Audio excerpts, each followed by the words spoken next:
wellnesscouch.com, streaming wellness into your lives.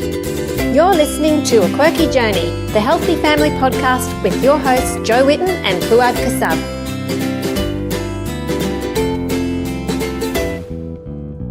Welcome to A Quirky Journey. Today we've got a very special guest, a good friend of mine, Cyndi O'Meara. Hi, Cyndi. Hey, Jo. So happy to have you on here because you're like my favourite mentor. I think I first met you like about, 8 years ago or something. Would it be? Has it been that long, Jo? Yeah, wow. I think it has. It's been a while anyway, maybe a little bit less, but I first started... Hey, Jo, you didn't say I was here, by the way. Sorry. I'm not very good at this, am I? I'm just going to sit in the corner and keep my mouth shut. You've got to just push in because, once you get two women together, they don't stop talking. Hi, Cyndi. Hey, Fuad. Fuad meet Cyndi. Cyndi meet Fuad. I was just going to say I first started down the whole health journey sort of path, and one of the things that really helped me was Cyndi's book, Changing Habits, Changing Lives, and that just really made sense to me, and it was easy and doable. So thank you so much for that, Cyndi. You're very welcome. I think it's been a really good basic book for many people who are starting on the journey, because it gives, what have they done to our food and how can we get a better food but still kind of eat the same? So how can we make breads, or how can we get better salts or better sugars? And people don't realise how refined and how degraded of nutrition our foods are. And I think Changing Habits, Changing Lives just goes through step by step, bit by bit, every single food that I could possibly think of and explain, this is how you get a better one of those. Yeah, and it just made each step doable, which was so good for me when I was starting out. Especially a mum that's got kids, you need it doable. You can't we're throwing everything out and we're starting again. Yeah, it doesn't work. It lasts about 2 weeks generally. Yeah, usually. Yeah. Well, we've been talking about your documentary and we want to pick your brains on it today and get people excited about it. Those people who haven't seen it yet, I know a lot of people have watched it. Do you know how many people have watched it so far? Well, I know in the first week, 150,000 people watched it online. That's amazing. So, and that was worldwide, 80% US. And then since then, I don't even know how many DVDs we've sold, but it's become a bit of an educational tool for professionals. So professionals who are trying to tell people, look, I don't want you eating wheat, and this is the reason why. So many professionals are loving it. I have this doctor in New York that gives it to every single patient and then gives them a 6-week no wheat program that we designed to go on the back of it. So it's used as an educational tool. It's used as an awareness tool. People are waking up to this fact, and like I say at the end, everyone says, surely wheat's not our only problem. Well, no, it's not, but it's a story worth telling. That's right. And you've got to start somewhere when like you say, you can't just chuck out everything at once, but you're working out things that can be improved bit by bit. Yeah. Yeah, exactly. And I know in Changing Habits, Changing Lives. Sorry, Fuad. No, go ahead, please. Yeah. I was saying, I know in the book Changing Habits, Changing Lives, I do a whole discussion on wheat. And, I wrote that book back in 1998 and I do a whole discussion on it saying, hey, we eat way too much of it. It's refined. All this has been done to it. Look, think that there are other grains out there. You don't have to just eat wheat. Let's look at how many times you eat wheat. It's breakfast, morning tea, lunch, afternoon tea, dinner. It's in your vitamins and minerals. It's in your vaccines. It's in your medications. It's in your cosmetics. It's indoors. Wow. They make doors from wheat these days. I was watching a documentary and I thought, oh my gosh, there's wheat indoors. So when you go to a hotel now, you have to ask for a gluten-free door. And kind of just like, Exactly. I love it. A gluten-free room, please. I dare you, Fuad. I'll do it. Well, Fuad, do you want to talk about what you were talking to me earlier about?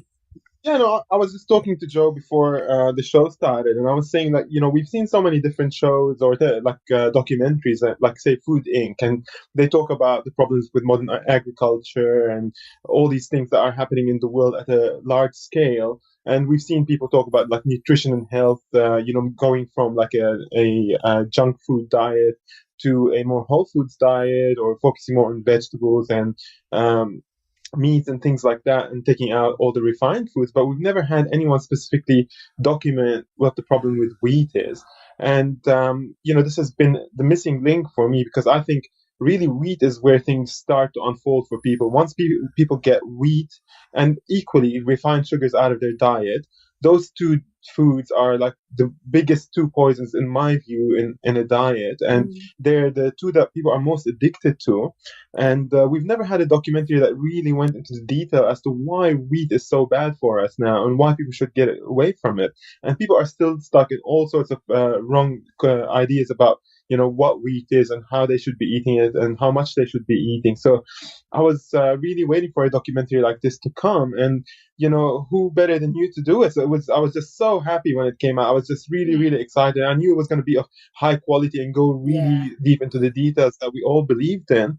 And man, I just wanted to thank you so much. That was just like it's going to be a big catalyst for change in our world. It's going to help so many people. And that's all I just wanted to comment just on that before we dig into the questions. Like how, really like how glad I am to see that you've done this. And I feel that the world owes you one. So thank you so much, Cyndi. Thank you, Cyndi. Oh, thanks, Juan. Thank you. I really appreciate that, because when I was doing the whole research behind it, and it all actually started when I, in my late 40s, started to have a problem with wheat.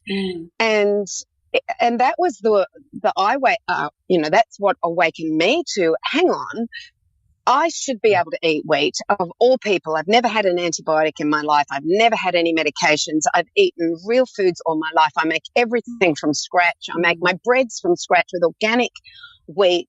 Yeah. And my thought was, well, why am I having a problem with wheat? And I actually noticed that my son was having a problem with wheat. And I just thought, what is wrong with wheat that we are now seeing this exponential amount of people with gluten sensitivities, wheat problems? And so it was that sent me on this trajectory that just took me further than I ever thought that they could possibly destroy wheat with. Like it was beyond comprehension. And I remember interviewing Dr. Stephanie Seneff, who's in the film, and I think my jaw was on the floor. Absolutely on the floor. And because I had a set amount of questions to ask everybody. And it was from the history of wheat, what did they know about the history of wheat, right, all the way to how do we stop eating wheat. So it was, I'd already decided on the story. I'd already decided how it was going to go. And then she just threw the biggest spanner in the works. And I had to change. I had to change exactly what I was putting in there, because she put a factor in that I actually didn't realize. So, yeah. Can this you is what happens. Or do we have to watch the film? No, I would love to tell you what it is. So what I do throughout the film is I talk about the history of wheat. So how long have we been eating it? Well, it's a possibility we've been eating it for around 23,000 years.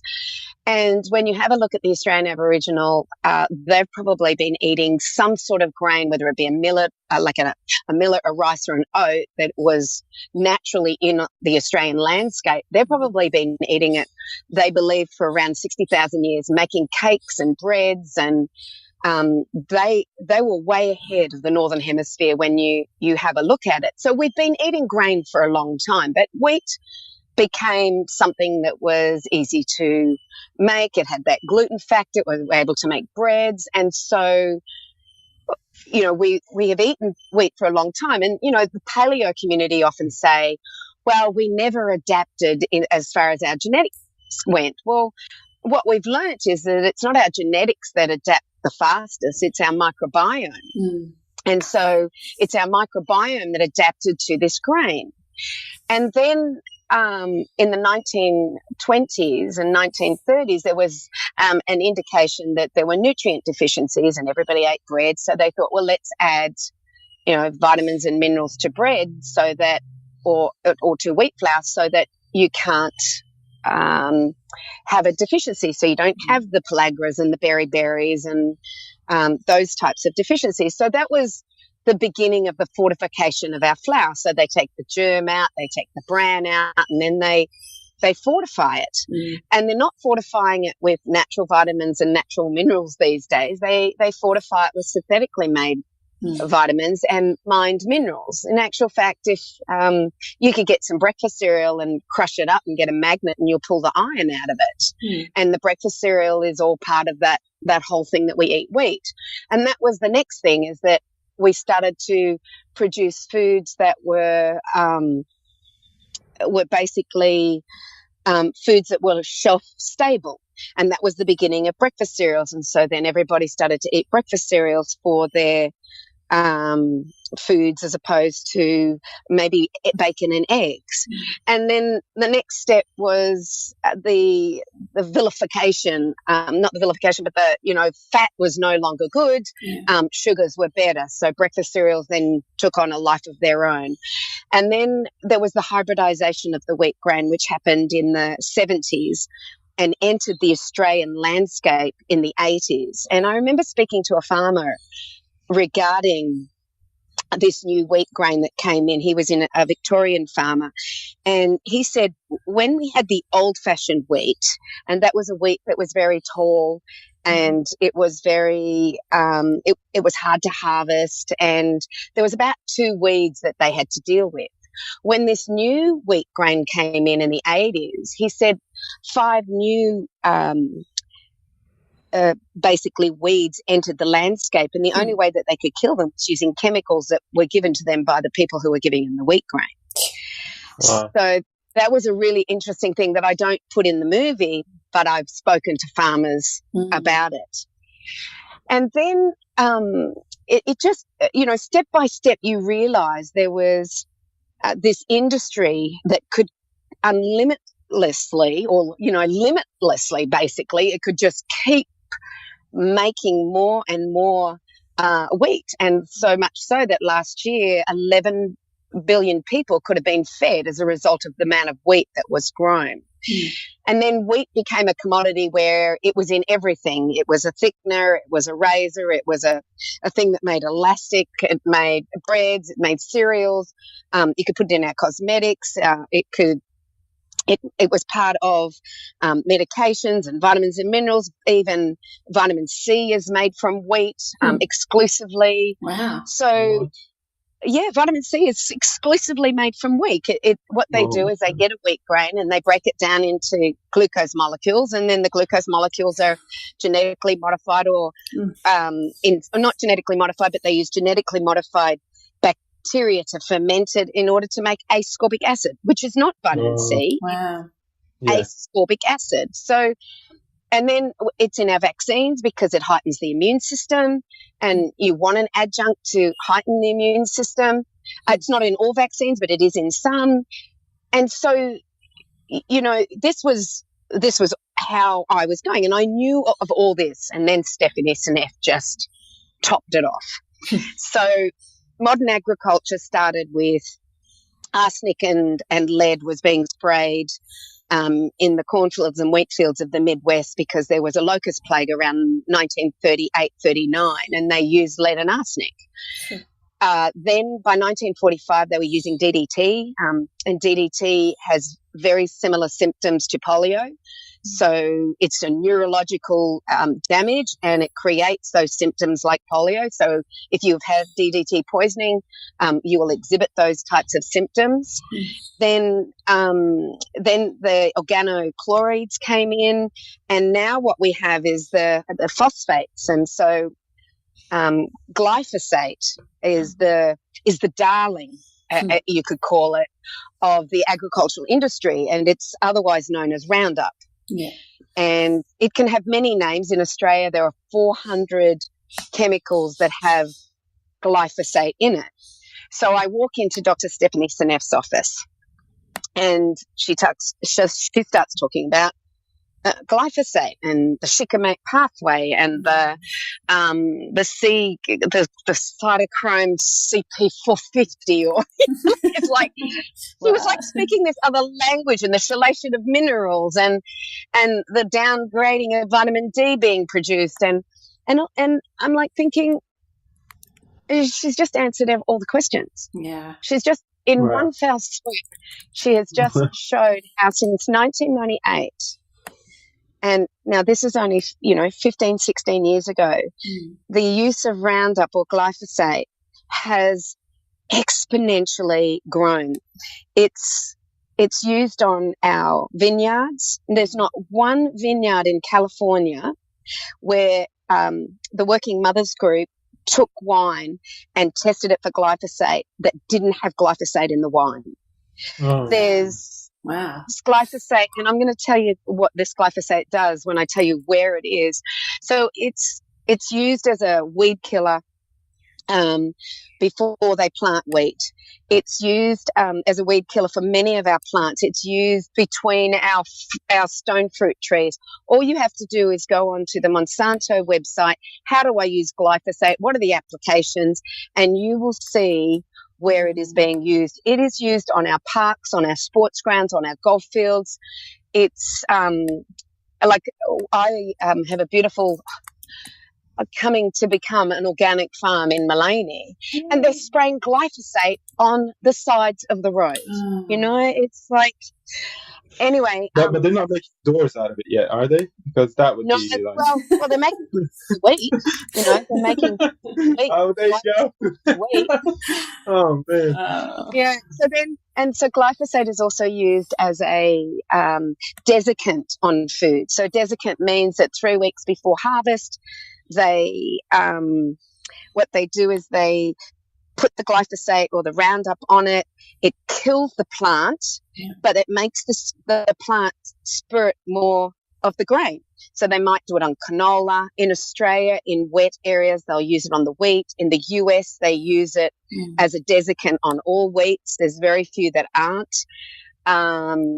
So it's a product that has gone from 62,000 million tons being sprayed in 1998 to now 850,000 million tons being sprayed on our earth. Wow. So let me tell you what it's really scary, and we talk about this in the film. So what does glyphosate do? So glyphosate stops a pathway in plants and bacteria, and it's a pathway called the shikimate pathway.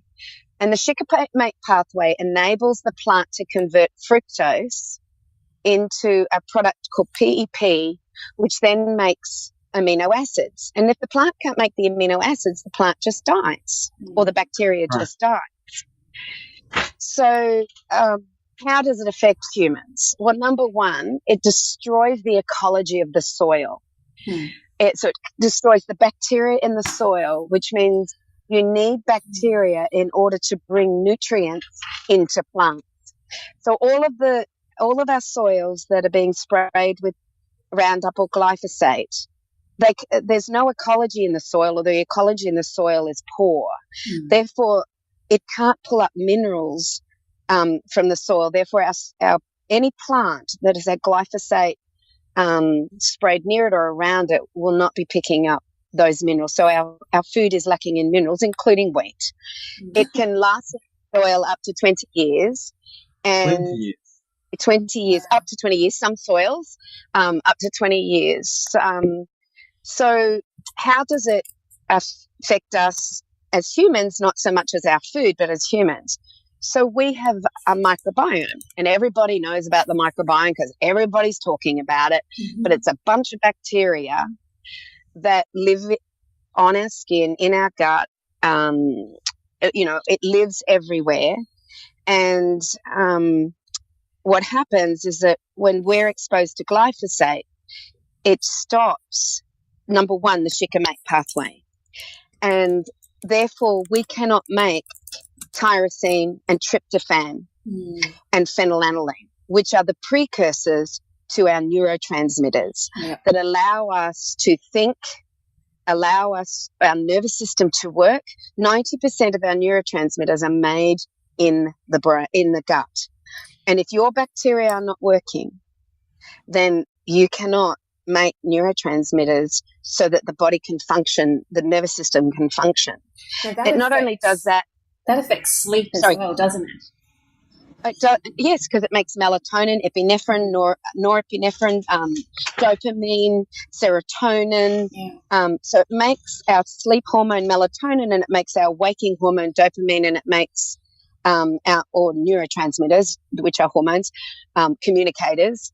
And then, so what happens is that, and then when we destroy the gut bacteria, because they no longer can work to do that, we can't digest food, and we start to have gut issues. And I want everybody to think right now, when did they first start hearing about people with severe gut issues? Only the last few years. It's been probably in the last decade. And look, anybody can go and look at this graph. Just look up use of glyphosate graph. Go on Google and just look it up, and you will see the unbelievable growth that it has. But what's really interesting is that glyphosate is losing its power. And so plants and bacteria are adapting to figure out, well, we can still do something. We can change in order to in order to survive. And so the more glyphosate, the spray, the more plants and bacteria are becoming resistant to this, which means there needs to become a new generation of herbicide. And that's, I think, even scary. Yeah. Wow. Yeah. Wow. Well, that answers quite a lot of questions. I'm feeling very positive right now. I tell you, like you should have seen me when, I know the cascade of events, and I know that everything is involved in this cascade of events. And at the very end of the film, I say, look, the story of wheat is a story of food. Yeah. And wheat isn't the only thing that we are becoming intolerant to, and more people can't consume, and more people have inflammatory responses, more and more people have autoimmune diseases that are related to gluten, there's more with celiac disease. So this isn't going to stop unless we as a civilization, or as individuals, because I don't believe we can change anybody but ourselves. It's up to us to make those changes. As we start to vote with what's in our pocket, our money, exactly, and we stop buying. We get rid of Roundup. We somehow dispose of it properly. We start to think about the foods that we're consuming, how they're produced. We go to our local farmers markets. We only buy foods that we know that this chemical has not been sprayed on, or other chemicals. We start to cook from scratch. You know, Joe, it's exactly what you are talking about, but I think what this does is it makes people go, hang on, I'm not putting up with this. Yeah, exactly. This is my future generations. I'm not going to deal with this anymore. I'm going to let the world know that this is what's happening, and we need to stop this. And I think, you and Fouad, with your podcast, have the ability to really make sure that people are starting to go, no more, we're not going to take this anymore. We're going to talk to our councils. You know, I just won Businesswoman of the Year in so sustainability. Excited for you. Congratulations. I know. So I know, it was really cool. And anyway, the council is my sponsor and I'm the ambassador for the council. Oh my gosh, am I going to have fun with the Sunshine Coast Council? Good on you. My plan is to say, here's the evidence. You need to stop using it. We need to find a better way. Yeah. We need to be leaders in the world. And actually, I found out another county in Canada that as a county has stopped the use of Roundup. Wow. As a whole county. So That's individuals awesome. can't use it. The county can't use it. The city councils can't use it. And yeah, so it's already been done. So the Sunshine Coast Council can do it. That's awesome. Cyndi, a quick question. With regards to like the use of glyphosate Roundup on wheat as opposed to other plants. So let's say we get wheat out of our diet and glyphosate isn't there that comes with the wheat, and people get a lot of improvement from changing their diet like this. But if they're not eating organic food and not using, say, organic skincare and things like that, then they're still being exposed to glyphosate. How come we see like such improvement in health once people stop eating the wheat? Like what's with the wheat in particular on top of the glyphosate that sort of seems to be more agitating to people? All right. So gluten it should be digested into amino acids, or gliadin is what the problem is. And so when you take something out that the body isn't able to digest and deal with, then you no longer got this crazy molecule that's got tissue transglutaminase, which is the protective mechanism and tries to destroy gluten. The gluten molecule, which is a string of amino acids. And if glyphosate's in the mix, then you don't have that complex molecule going into the system and causing an immune response on the system. So when you take gliadin out, or gluten or wheat, then you actually remove a huge immunity expression, basically. So, you know, like proteins that, like meats and things like that, and fruits and vegetables and nuts and seeds. We don't have that string of amino acids, which is called gliadin, which seems to set off an immune response. And, you know, has that immune response been made worse by the use of glyphosate? Is that what's happening? Like, okay, so this is sort of, it's the nature of the chemicals itself that are naturally found in wheat and that have also been like maybe increased tenfold due to hybridization and modification. And on top of that, you add the glyphosate and it causes a disruption in the gut. And all of a sudden, we're seeing that these chemicals that we ate in smaller quantities before and used to pose maybe little to no harm to us now are causing a lot more harm. Is this a way to sum it up?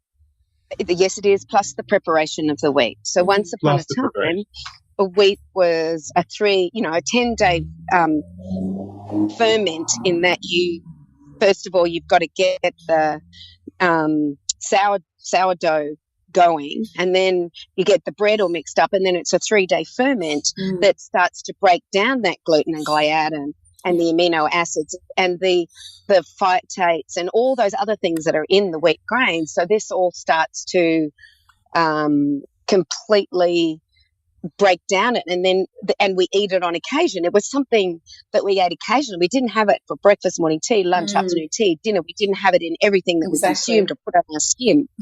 So there's glyphosate is just part of it. And then there's all those other things that you so beautifully summarize that also contribute to that. But as you will notice, it's more than just wheat that people are becoming intolerant to. Yes. It's there's so many things, and I think there's 8 at the moment that Nutritech, I believe, and Healthscopes have indicated, and it's egg and wheat, soya, corn, dairy. I'm trying to think what the other ones are. Peanuts.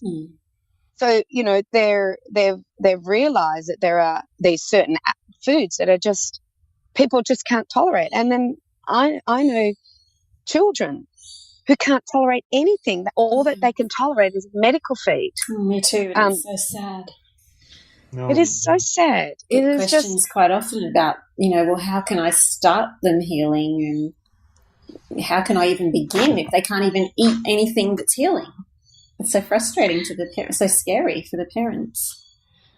It's very scary because if that gut's not working, nothing's working. Your immune system doesn't work. You may be constipated, have impacted feces, mast cell activation, eosinophilia disorders, eczmas, anaphylaxis. So it just becomes this escalation of symptoms, and all our medical people know what to do is basically drug. Yeah.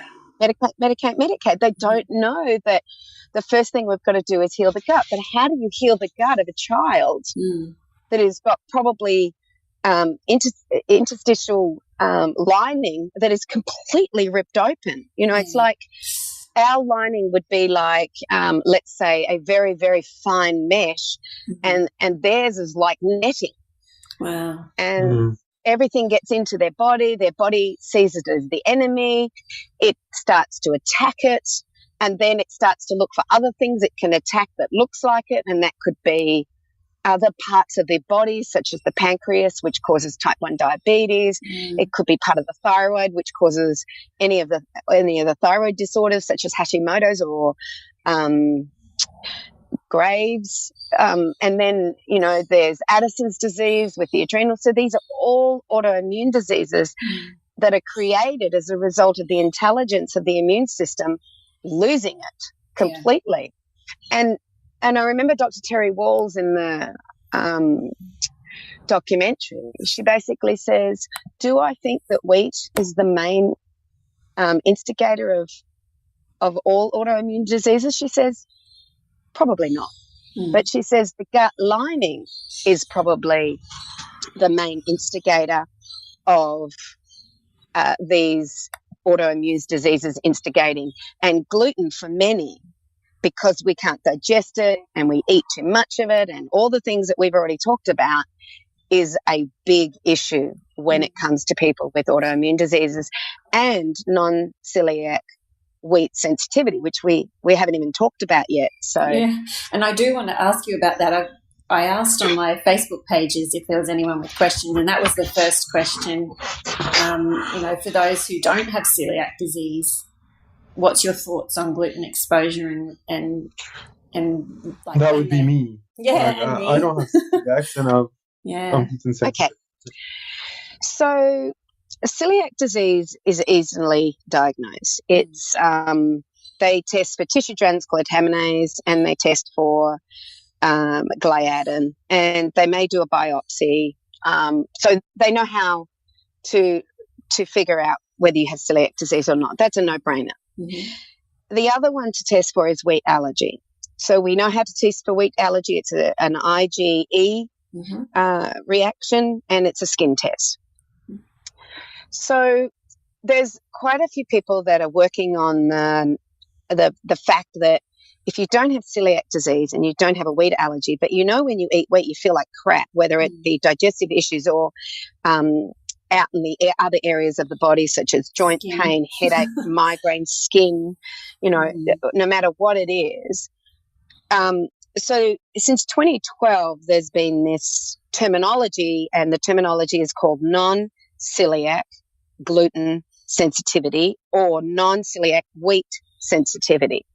So the term was first addressed in 2012 because there was this knowledge that this was happening, but they didn't have biomarkers to say a diagnosis. And so, of course, the medical fraternity just and the dietitians and whoever else is out there that doesn't believe that this exists all started to poo-poo it, saying there's no such thing. If you don't have celiac and you don't have wheat allergy, eat wheat. There's nothing wrong with it, and you'll die of a nutritional deficiency if you don't eat wheat. Drama. So, sorry, I sounded sarcastic then, but I do get a little bit sarcastic. Yeah. So last week. That is actually what they said. Yeah, that's what they say. Yeah. Yeah. They said there's nothing wrong with you. And that if you don't eat it, then you're going to cause troubles because you'll start to build up an intolerance to it, don't they? They say you need to keep eating it, yeah, or it's going to get worse. Yeah.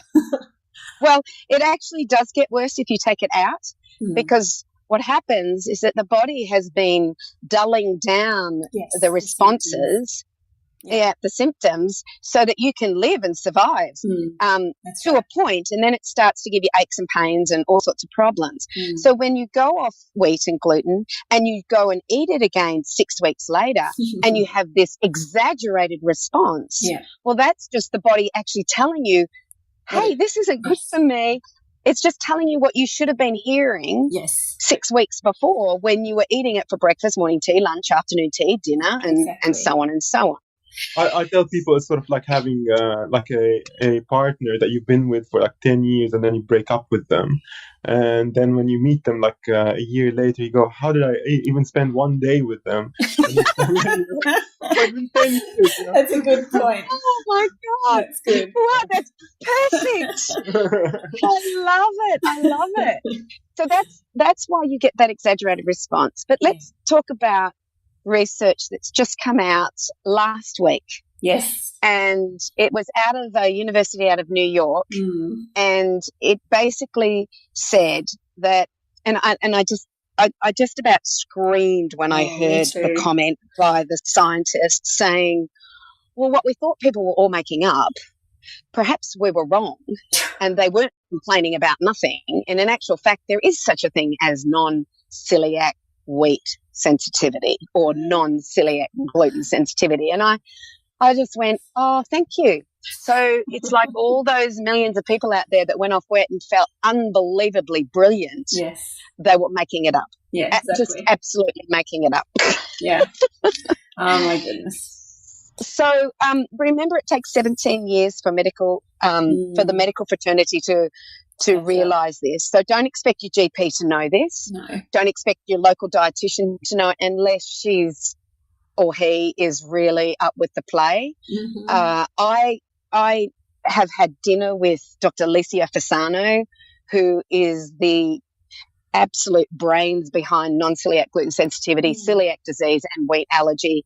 He can tell you all about how gluten enters through the intestinal wall, what exactly happens, what cytokines are come to play, what tissue transglutaminase comes to play, zonulin, how it lets the passage go through. So if anybody is interested in understanding the science, all you have to do is look up Dr. Alicia Fasano, Alessio Fasano, Fasano. Look his wheat research up. There's also a researcher in the UK, and I can never say his name and I can never spell it. But he's on my documentary. His name's on my documentary. He's not on it. Dr. David Perlmutter actually mentions his name. So just freeze frame it and listen to it again and write it down. He talks about migraines and wheat. He talks about skin problems and wheat. He talks, so we actually know,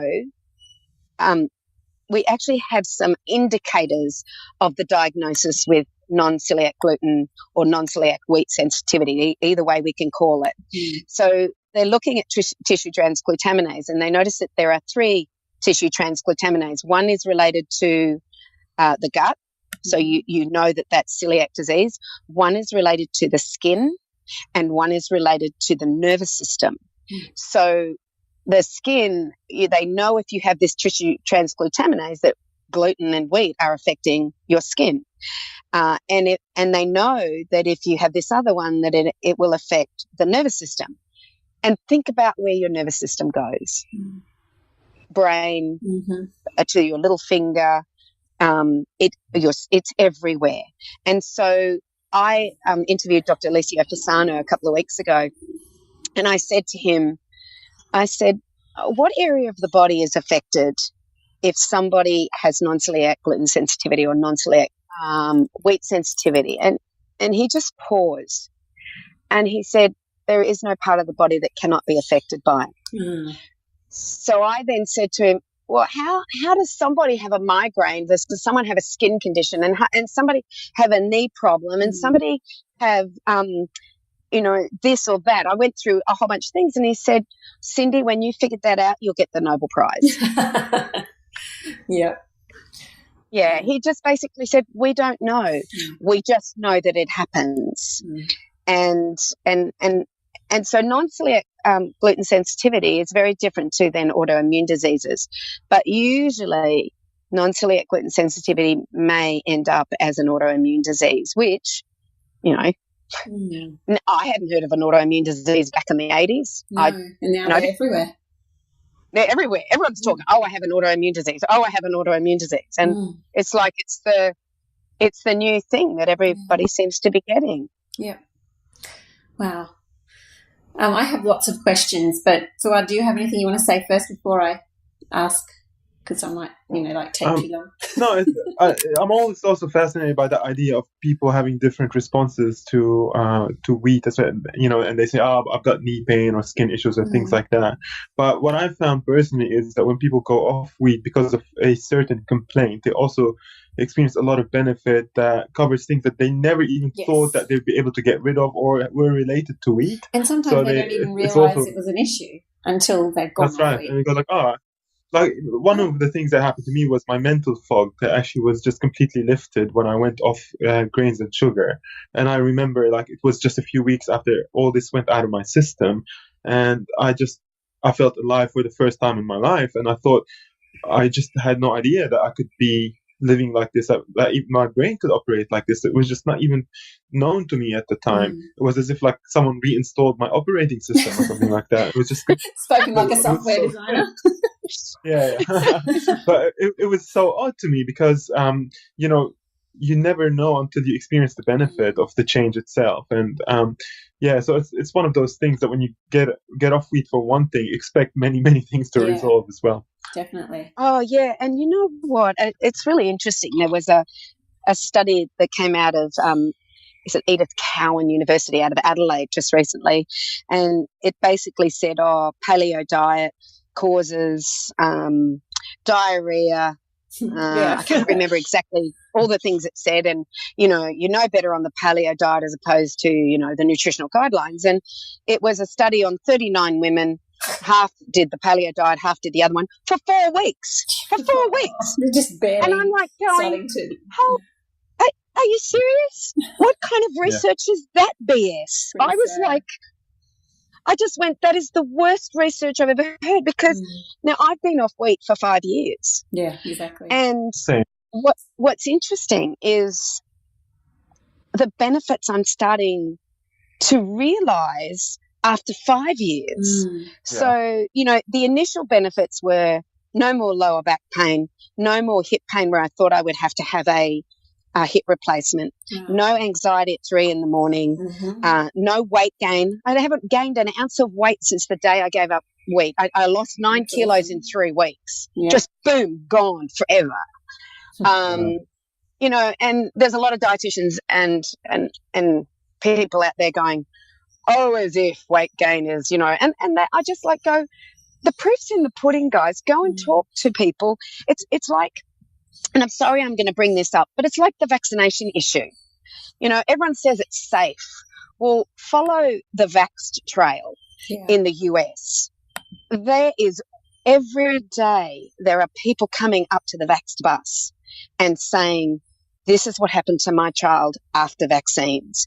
So it's almost like these doctors, these dietitians, these health professionals have their blinkers on, and they're not listening to the mothers. They're not listening to the humans. All they want to do is do their little bit of research in their little laboratory and not. And it's very isolated. Yeah. I understand this is anecdotal. I understand that. Yes. But oh my gosh, how much anecdotal do you want?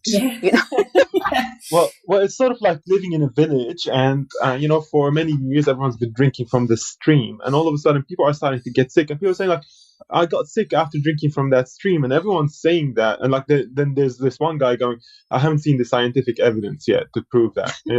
Everyone's just getting poisoned, just Yeah. You know, like for now, maybe let's stop this and just let's go check it out and, you know, see what's happening, run a few experiments to see whether this is real or not. And people just don't think that way. They're just very much guarded in their viewpoint, and they don't want to listen until the scientific evidence is there. But if they're not listening, then the science isn't going to be done at all, even, which is really scary. So it is really scary. And I'm seeing it on every level. I'm seeing it not only in our food, but, you know, I listen, I go to wacky places to listen to things and really, you know, even ultrasounds, you know, people are thinking it's routine. We do our ultrasounds when we have our babies. But there's research out of China, which is in Chinese, that an amazing man by the name of Jim West has decided to translate and showing the evidence against having routine ultrasounds. Yeah. So we're not only seeing it, and the evidence is out there on routine mammograms, and the evidence is out there on many of these things that we're doing routinely that are perhaps not giving us what we should be getting, and that is it's all about health. Like I was reading Body and Soul yesterday, and it was a doctor talking about what you need to do at each age. And it was that before 40, have your blood pressure done. After 40, have your mammogram done. After such and such a year, do this done. And it was all tests. Yeah. It wasn't, let's look at our lifestyle, start walking more, let's eat better, let's look at eating clean foods. How about having a veggie garden? Get out, you know. You need to write that book next, Cyndi. Well, it's all offshore. You know, people want to outsource everything that they have to do with their own health to someone else. And really, it comes down to your own responsibility. Like, I remember seeing so many doctors about my eczema, and I had systemic acne that went throughout all over my head, Cyndi, my back, my chest, my legs. And then later on, I developed eczema on top of that. And I was scratching, and I had like inflammation throughout my whole body. And I would see these skin doctors. I spent thousands of dollars on skin specialists, and they all were giving me antibiotics and steroid creams to maintain it. And they just basically would not talk to me about diet, or they wouldn't give me any tip as to how I could be able to control my own health. It was all sort of trying to get external input and putting it on, you know, implementing external things to my life rather than looking at the things that I can be doing to improve my own health. Right? It was all from the outside. And that's, you know, they feel maybe responsible that they should give you medication and tests and things like that, because they have this idea that the wellness comes from outside of you, because they seem to be able to intellectualize it somehow. But you know what? But that's not how it works. You have to really be in tune with your own body and take your own actions internally first. Yeah. That's why, like, I prefer naturopaths and holistic health practitioners, because they do talk about these things. Yeah. But you know what's really interesting is this is how we're brought up.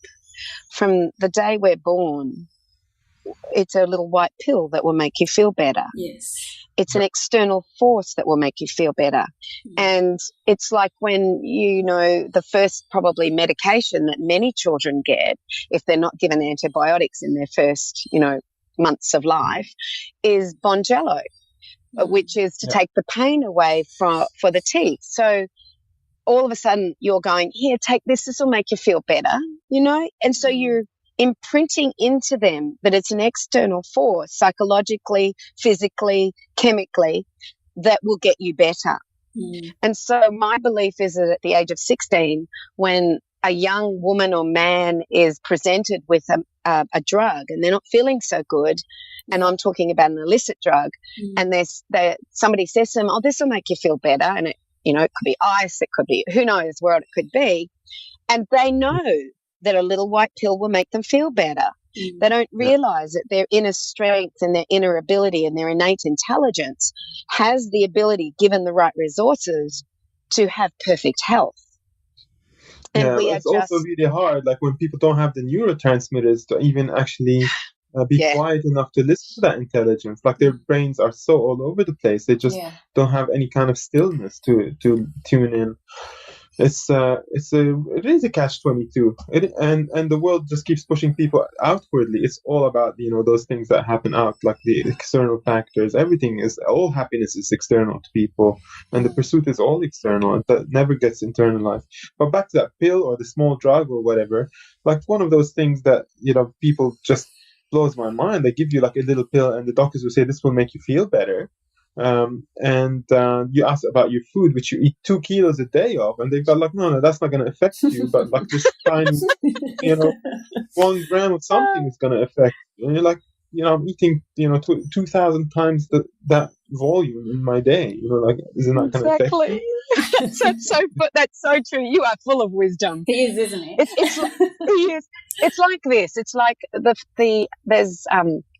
this farmer's wife in Alberta, Canada, that had a real go at me about glyphosate and Roundup. And she said, we only spray a can of glyphosate per acre. Yeah. And I went back to her and I said, well, we only need 150 micrograms of iodine to affect us.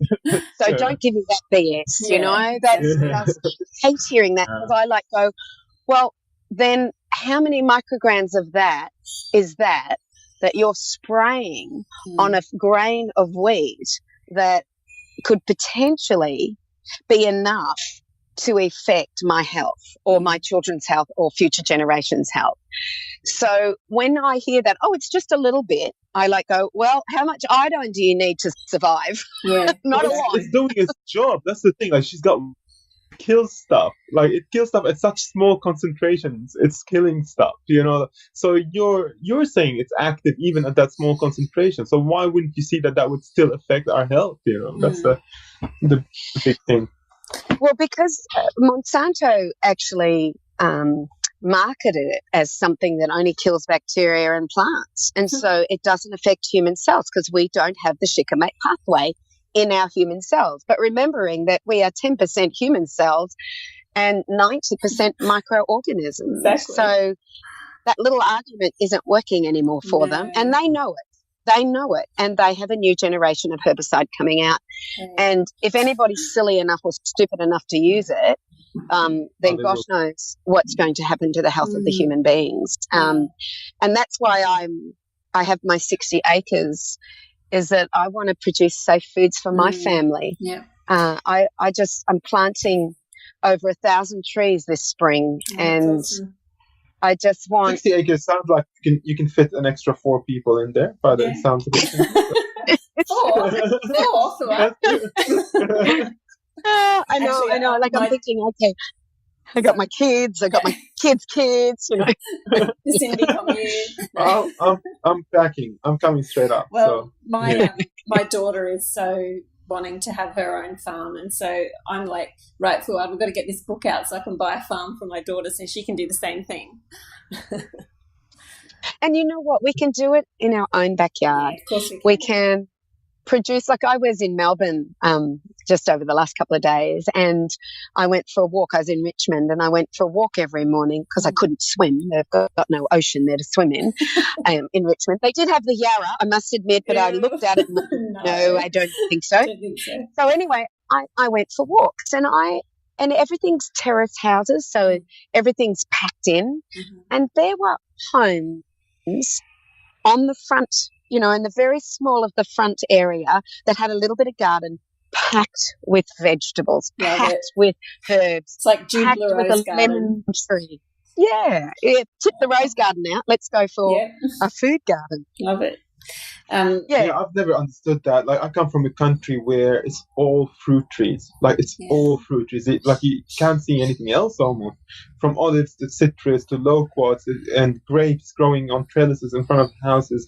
Like, there was just food everywhere. Everywhere you looked, it was food. And then I came to Australia, and I was like, where's the food? It's just really pretty, but I can't eat any of this stuff. Yeah. And it just didn't make sense.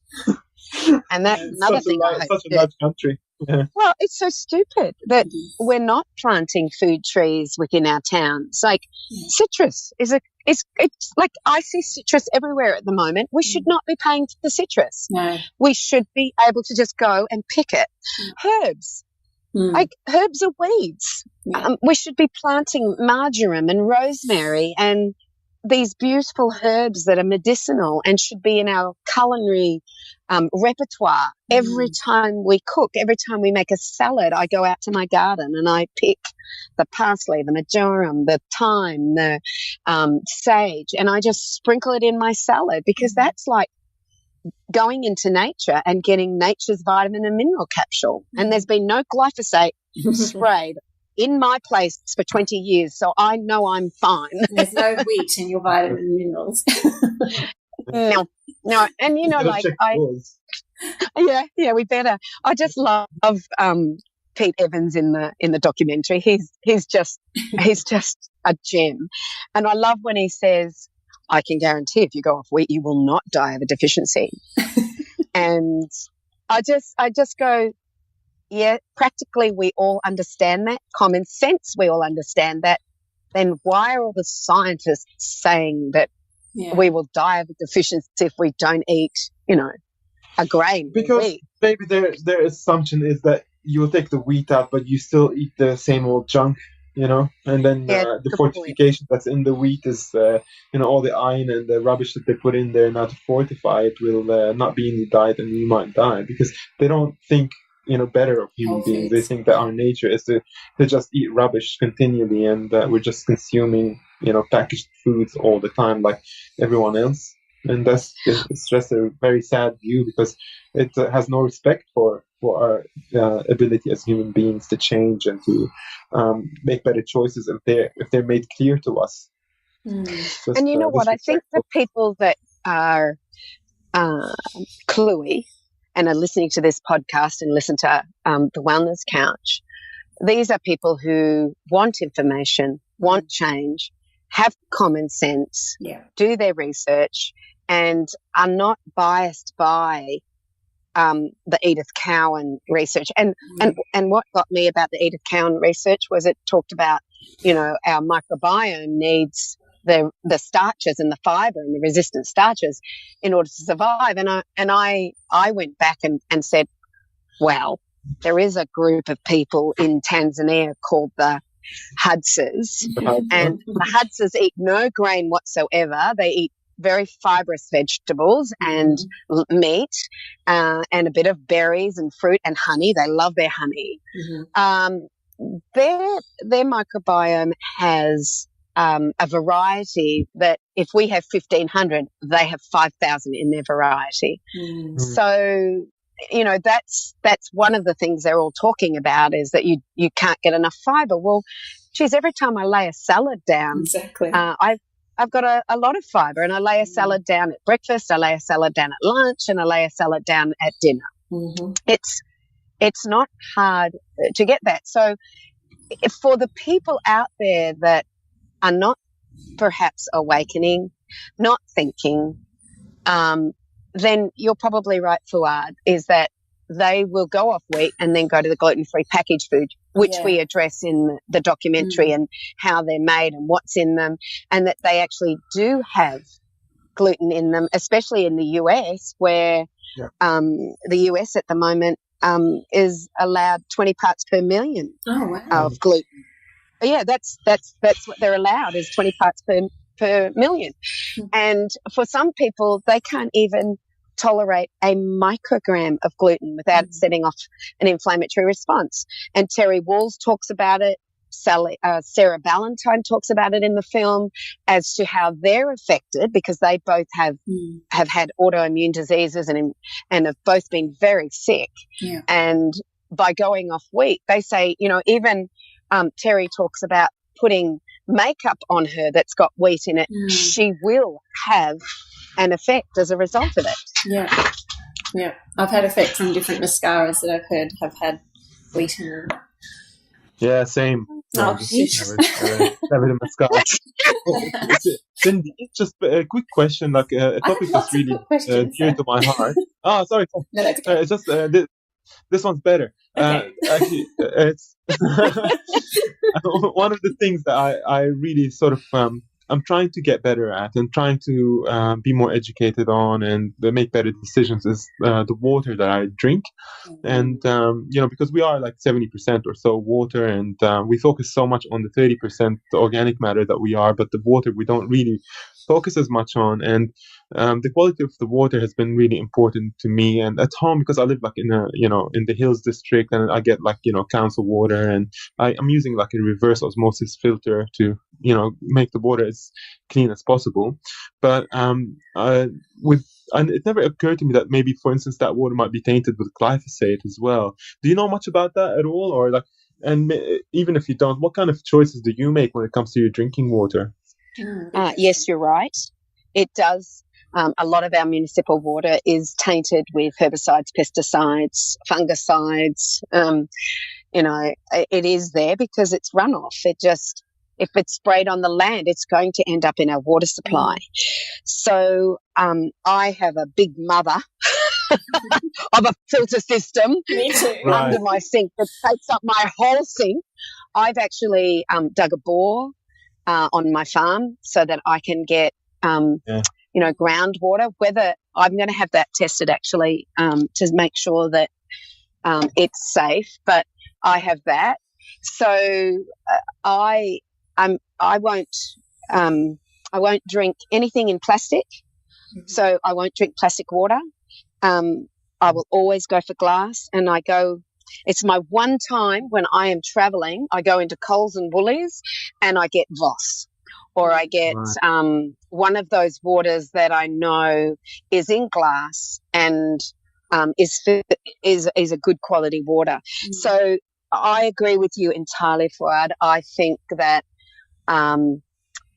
that our water is just so badly. Well, number one, it's got chlorine in it. The chlorine destroys your bacteria. So the minute you drink water, you're starting to destroy your bacteria, because that's what it's all about. Number one. Number two, it'll have fluoride in it, and fluoride, it's a poison, and everybody talks about the sea, but I'm sorry, but I disagree entirely with everything they're saying. And I've listened to some amazing minds about what fluoride is in the water about, and we don't need to go into that. That's another topic, another hour. We'll get you back. Yeah. No, you should get this guy back that talks about fluoride in the water and what it does. Oh my gosh, he's brilliant. Yeah. And then we have probably heavy metals. They put lime in it. I don't know if you've ever been to a waterworks place in your council, but it's got danger. Do not come in here without being completely covered, because not only is there fluoride and chloride in there, but they also add lye to the water to balance the acid and alkaline. So, and people don't even realise that they're adding that to the water. And then what pipes is it going through? Is it plastic? Is it? And so as best I can, I try and filter out as much as I possibly can from my water so that my family's safe. But then, I often say to my husband, let's get one at the beginning of the house so we're not showering in chlorine. Yeah, that's what we have. We've got the whole house filtered. Oh, do you? Yeah. Yeah. When we started GAPS, that was one big thing. I thought I've got to get the water sorted out. So... yeah. Can I ask? But that's the thing. Like, it's not junk. It is junk water. That's the way I think of it. Like, we think of junk food, it's junk water. Yeah. Agreed. Can I ask a quick couple of questions that people have sent in? Do you mind? Yes. I'll stay quiet. Okay, you be quiet. Okay, so a couple of people want to know your thoughts on sourdough. Okay, so if people can tolerate wheat, if they can, and they have no ramifications to it. If I was going to make a sourdough, I would be making it with an old-fashioned wheat. Yeah. And those old-fashioned wheats are our Emma wheats and our einkorn. And there's a gentleman down in Daylesford that is growing Emma wheat, which is about 17,000 years old. Wow. He grows it down in Daylesford, and I buy from him. We grind it every 3 months. We don't grind heaps and keep it for a year. We grind as we need it. And people can buy Emma wheat from me at Changing Habits. Mm-hmm. So start your sourdough with the emmer wheat. And if you have a beautiful old sourdough, then just start adding the emmer wheat to it and eventually get rid of the modern wheat, which is Triticum estivum. So, has to be organic, though, of course. I think so. Like, I'm sure they can. I'm sure people who are growing einkorn and emmer wheat are not the usual wheat farmers. Yeah. And then, although there is a guy that I found in, I won't say where he is because he's in Australia, and I don't think it's fair for me to do this, but I groomed him for 12 months wanting his einkorn. And then when we were getting to harvest, I said, right, can I please have some? I want to do some sampling. I want to make sure that there's no chemicals in it. And he said, oh, you won't find any Roundup in that. And I went, why did you say Roundup? He said, oh, because we use Roundup before we plant. Mm. And I just so went, they spray the soil. You're spraying the soil with Roundup before you plant these ancient wheats? And he said, yeah. I went, and there was like a year of grooming to get 2 ton from him. And then I ended up going to England to find a farm. My husband went to the farm to make sure they were doing it properly. And so we ended up going to England. And then when I found this gentleman in Australia, which I would rather use as Australian food, we started to, he's just the most beautiful farmer. What's the flavour like? Is it tasty? It's almost nutty. It's almost nutty. So it makes a beautiful bread, and I would definitely do sourdoughs there. Okay, I know that was a long-winded answer, but that's what they wanted to know. You covered about 3 people's questions there. Thank you. Good. Someone else asked your stance on dairy, but you pretty much answered that earlier about it being, well, I mean, go ahead if you've got anything else. It's just that they were saying, a lot of times if you can't handle wheat, you can't handle dairy. And there's a thing called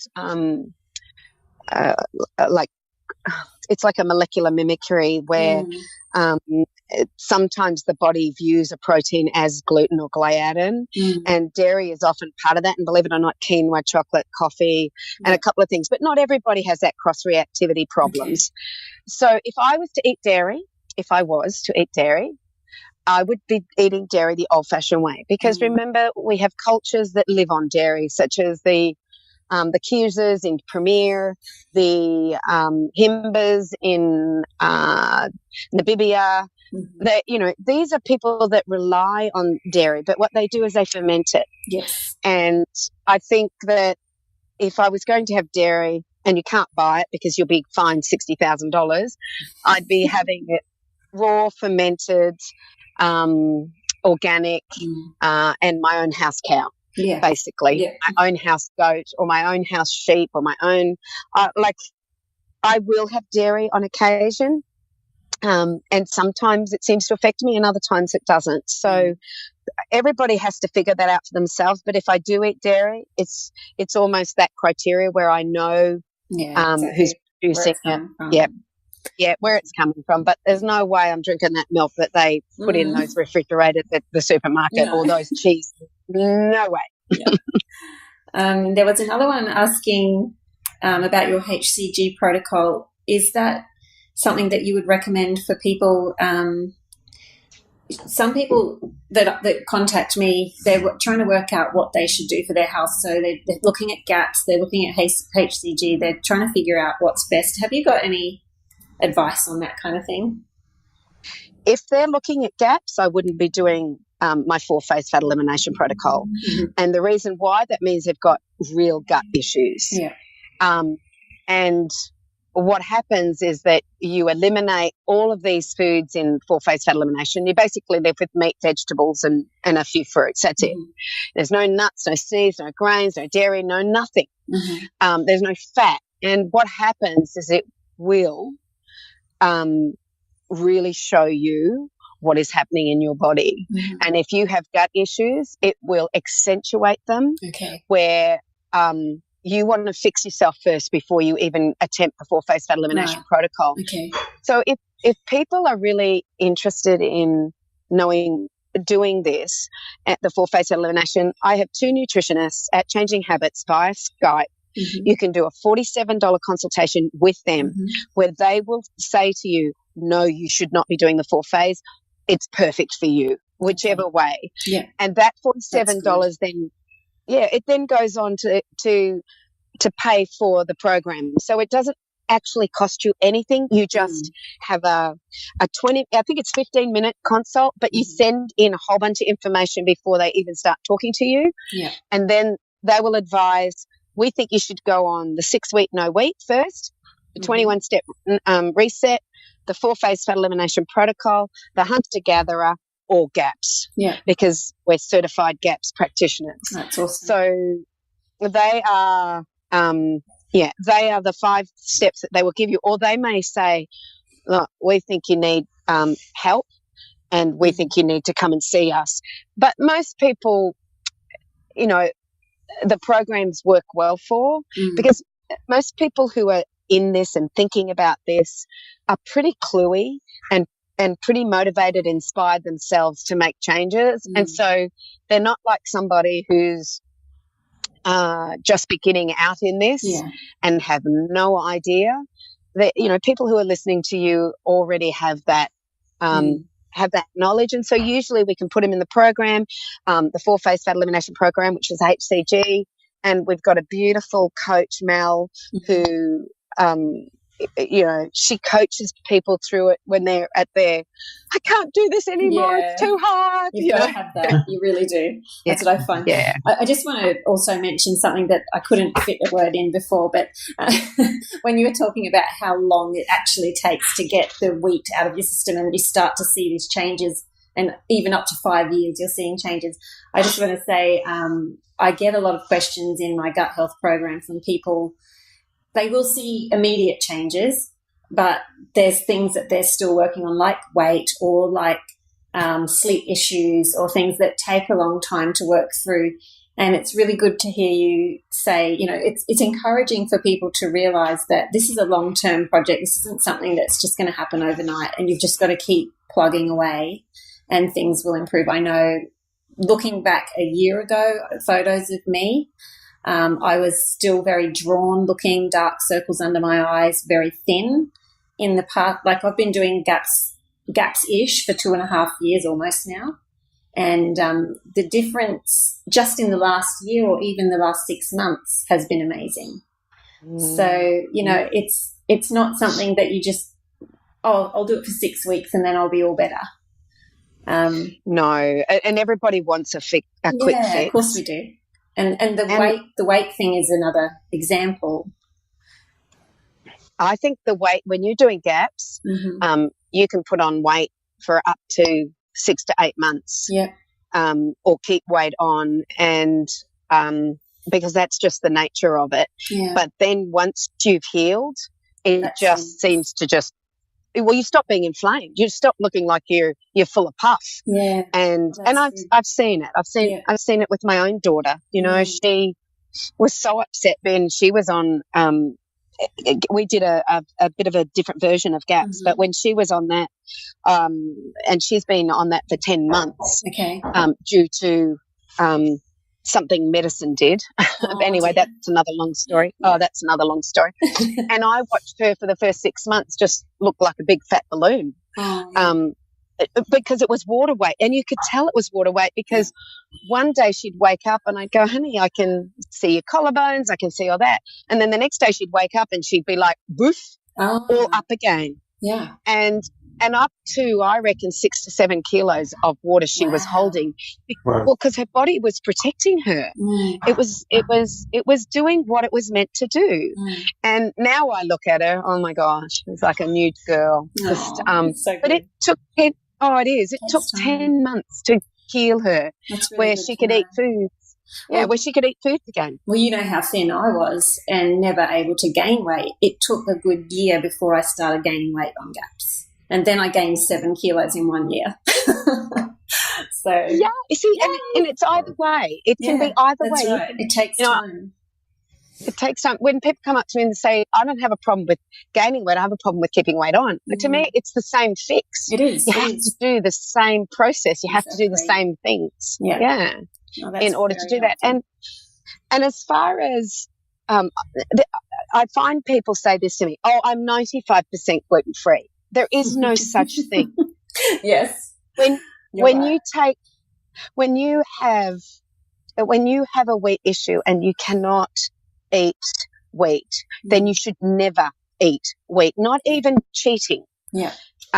And too many people cheat thinking they're getting away with it, but it can create an inflammatory response in the body that can last between 3 and 4 months. Wow. So that you're almost starting again. So is it worth it? Some people, is it worth it? Some people it's maybe 3 days. Some people it's 10 months. Wow. And I go, why would you do that to yourself? Yeah. Why would you do all of that hard work and then go and do something silly like that knowingly? Like sometimes we do it unknowingly, but knowingly put a piece of bread in your mouth because it's there. Yeah.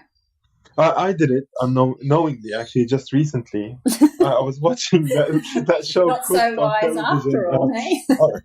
No, but this is like, to me, it's just because this is how my thinking went. It was just I watched that Michael Pollan show, Cooked, on television. They were talking about it's a beautiful show, and they were talking about bread and wheat and what happened to wheat. And I thought, you know what, like I'm gonna try to make like a really long ferment oat sourdough. Okay. I'm going to try to ferment it for like a week and see what happens. And I treated that oat with so much love. Like every day I was feeding it, kneading it, making sure the whole thing's really well looked after. And then I baked it, and it didn't taste that good, to be honest, but it was quite sour. And I ate that, and I got like this digestive upset. And then later on that night, I got this rash that went all over my legs, and basically it's been months now, and the rash still hasn't gone away. It's just still there, and I'm still dealing with it. So this is, best intentions, organic grain, long ferment, all that stuff, filtered water. The best that you can put in bread, and it still just did not work. So I've learned my lesson. Good. Well, that's a good lesson for people with the sourdough question too. Well, we better let you go, Cyndi. You're a busy lady, and we've taken up lots of your time. But thank you so much. That was really interesting. And I'll put the link to the What's with Wheat documentary. I'll put the link on the page for anyone who hasn't seen it. You really need to see it. Did you have anything else you wanted to say, Fuad? Well, I shouldn't ask him that because he doesn't stop talking. No, I should ask. Thank you so much, Cyndi. That's why I had to get in early, because once he starts, I can't shut him up. Just kidding, Fuad. Look, I've absolutely enjoyed it. Then say if you like having me around or not, Joe. I love having you around, Fuad. I love it. Yeah, and you've got good ways of looking at things, Fuad. I'm going to re-listen to some of the ways you said things. I thought they were absolutely brilliant in simplifying the concept. Simplifying the concept is probably the most important thing, and putting it in other people's speak. Yes. So you did a brilliant job at that. So thanks. You did. Thank you. Thank you so much. And we love the documentary. It's amazing. If you guys haven't watched it, please go watch it. It's called What's with Wheat. Cyndi, how do they find it? They can go to whatswithwheat.com, and you can play it straight away. You can get it on your computer and play it straight away. But if you like the old-fashioned way, you can purchase a DVD from our shop at Changing Habits or on What's with Wheat. Either way. Awesome. And for those of you who haven't booked a ticket to the Wellness Summit, you need to do that, and then you'll see all of us there. Woo! Yay! Okay, so I'll put the details all in the notes on the podcast with all the links, so you can just click on those and you'll find all the information there. Thank you again, Cyndi. We really look forward to seeing you in a few weeks. Yeah, I look forward to it too. Thanks, guys. Thanks so much. Thank you. Bye. Okay. Bye. This has been a production of TheWellnessCouch.com. Check us out on Facebook and join in the conversation on Facebook.com/The Wellness Couch. Subscribe to each show on iTunes and check us out on Twitter. The Wellness Couch, streaming wellness into your lives. Whilst the Wellness Couch presenter endeavor to provide accurate and helpful information to their listeners, these podcasts cannot take into account individual circumstances and are not intended to be a substitute for health and medical advice from a qualified health professional. You should always seek the advice of a qualified health professional before acting on any of the information provided by any of the Wellness Couch podcasts.